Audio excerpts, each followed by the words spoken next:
धन्यवाद राकेश। समाचार पत्रों की सुर्खियों के साथ मैं हूं विजय गोस्वामी। तीनों कृषि कानून वापस, गुरु पर्व पर राष्ट्र को संबोधित कर पीएम ने की घोषणा। कहा, किसानों के एक वर्ग को लाभ नहीं समझा पाए। कानून रद्द करने को आगामी संसद सत्र में लाएंगे बिल। आज लगभग सभी समाचार पत्रों का यह पहला बड़ा समाचार है। तत्काल वापस नहीं होगा आंदोलन, राकेश टिकैत। भारतीय किसान यूनियन के राष्ट्रीय प्रवक्ता राकेश टिकैत ने कहा कि अभी मिठाई और लड्डू बांटने का समय नहीं है, संघर्ष जारी रहेगा, आंदोलन तत्काल वापस नहीं होगा। हम उस दिन का इंतजार करेंगे जब कृषि कानून को संसद में रद्द किया जाए। सरकार न्यूनतम समर्थन मूल्य के साथ साथ किसानों के दूसरे मुद्दों पर भी बातचीत करे। जम्मू कश्मीर में 2 साल में अब तक का सबसे ज्यादा निवेश, शाह। डीजीपी कॉन्फ्रेंस में गृह मंत्री ने कहा, पिछले 4 साल से ज्यादा इस वर्ष आए सैलानी। देश भर के पुलिस महानिदेशक, केंद्रीय सशस्त्र पुलिस बलों व पुलिस संगठनों के प्रमुखों के सम्मेलन में केंद्रीय गृह मंत्री अमित शाह ने कहा कि जम्मू कश्मीर में धारा 370 हटने के बाद सकारात्मक बदलाव आए हैं। आज़ादी के बाद से 2019 तक जितना निवेश नहीं आया था, उससे अधिक निवेश बीते 2 सालों में आया। उन्होंने कहा कि बीते 2 सालों में लगभग 13,000 करोड़ रुपए का निवेश आया है। सैलानियों की संख्या में भी काफी बढ़ोतरी हुई है। 65% तक रक्षा उपकरण का निर्यातक बना देश।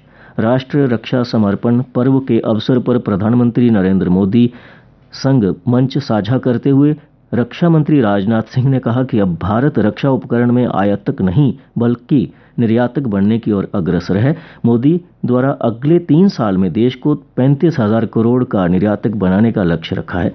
इस समय देश 65% रक्षा उपकरण का निर्यात कर रहा है।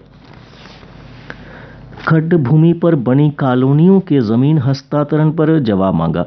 जल नीति के तहत भूमि हस्तांतरण पर वित्त आयुक्त की रोक को कोर्ट में चुनौती। राज्य जल नीति के तहत जमीनों के तमाम रिकॉर्ड हस्तांतरित करने की अनुमति को अवैध करार देने वाले आदेश को उच्च न्यायालय में चुनौती दी है। याचिका पर सुनवाई करते हुए उच्च न्यायालय में जस्टिस सिंधु शर्मा ने सरकार से 4 हफ्तों के भीतर जवाब देकर अपनी आपत्ति दायर करने को कहा है। और अब अन्य समाचारों के साथ मेरे साथ हैं महेश्वरी शर्मा। धन्यवाद विजय। अन्य समाचार। गुरु नानक देव जी की 552वें प्रकाशोत्सव कल शुक्रवार को पूरे जम्मू कश्मीर में धूमधाम फिर श्रद्धा भाव से मनाया गया। इस अवसर पर पाकिस्तान ने भारत से आने वाले सिख श्रद्धालुओं को गुरुद्वारा करतारपुर साहिब के दर्शन करने के लिए 10 दिन पहले से सूचित करने की शर्त में छूट दे दी है।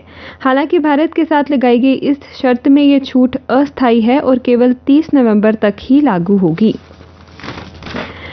कार्तिक पूर्णिमा पर कल यानी शुक्रवार को विभिन्न बिरादरियों की तरफ से वार्षिक मेल का आयोजन किया गया। बिरादरियों के लोगों ने देव स्थानों में पहुंचकर अपने कुल देवी देवताओं को नया अनाज अर्पित किया और कुल की खुशहाली के लिए प्रार्थना की। खेल समाचार। भारत ने दूसरा T20 जीतकर सीरीज अपने नाम की। अपने पहले मैच में हर्षेल ने झटके 2 विकेट। भारत की सुपरहिट सलामी जोड़ी रोहित व राहुल ने टीम को दमदार शुरुआत दिलाई और पहले विकेट के लिए 117 रनों की साझेदारी की।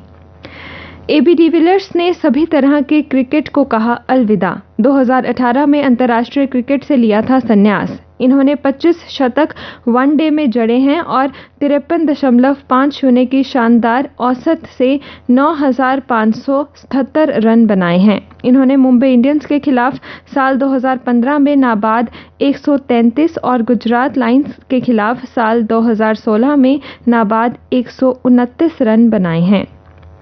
2 बार की ओलंपिक्स पदक विजेता PV सिंधु और किदाम्बी श्रीकांत ने अपने पहले मुकाबले जीतकर Indonesia masters supers 750 badminton tournament के सेमीफाइनल में प्रवेश किया।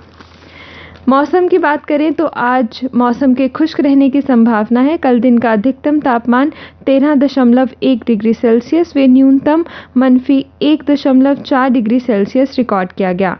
आज सूर्यास्त 5:29 पर और कल सूर्योदय 7:07 पर होगा।